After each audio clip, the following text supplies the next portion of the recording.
একসময় আমার প্রচুর টাকা ছিল, সিগারি ব্যবসা যখন করতাম, এখন সিগারি বাদ দিছি। স্যার আপনি তো এখনো চিটারি ব্যবসা করেন, এখনো তো বাদ দেন নাই।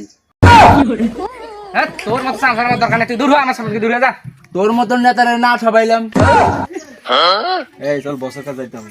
বস আসসালামু আলাইকুম বস। ওয়ালাইকুম আসসালাম, ভালো আছো? যে মেম্বারি কথা যে বলছিলাম বস, সামনে তো পরশুদিন নির্বাচন, হ্যাঁ তা কিছু তো আপনি কইলেন না।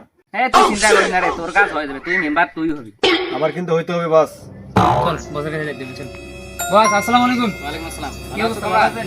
জি বস, এই যে সামনে তো পরশুদিন ইলেকশন, আমরা যে 1,000 টাকা দিলাম, আমাকে তো মেম্বার হতে হবে।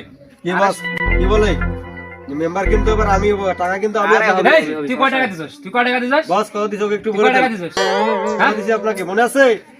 3 লক্ষ টাকা দিছি আমি আমি আপনাকে। 5 লক্ষ টাকা দিছি, 5 লক্ষ টাকা দিছি আমি। বস, 5 লক্ষ টাকা দিছি আমি। আপনি ওর কাছে ঘুষ নিছেন, আমার কাছে ঘুষ নিছেন। আমি এগুলো বুঝি না, মেম্বার আমাকে হতেই হবে, বুঝছেন? আমি এগুলো কিছু জানি না।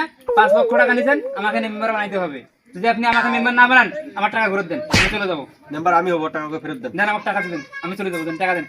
আরে শুন, তোরা দুজনে আমাকে টাকা দিস তাই না? হ্যাঁ টাকা দিছি। চিন্তার কোনো কারণে তোরা দুজনই মেম্বার হবি। দুজন মেম্বার, এই দুজন মেম্বার হওয়া যায়?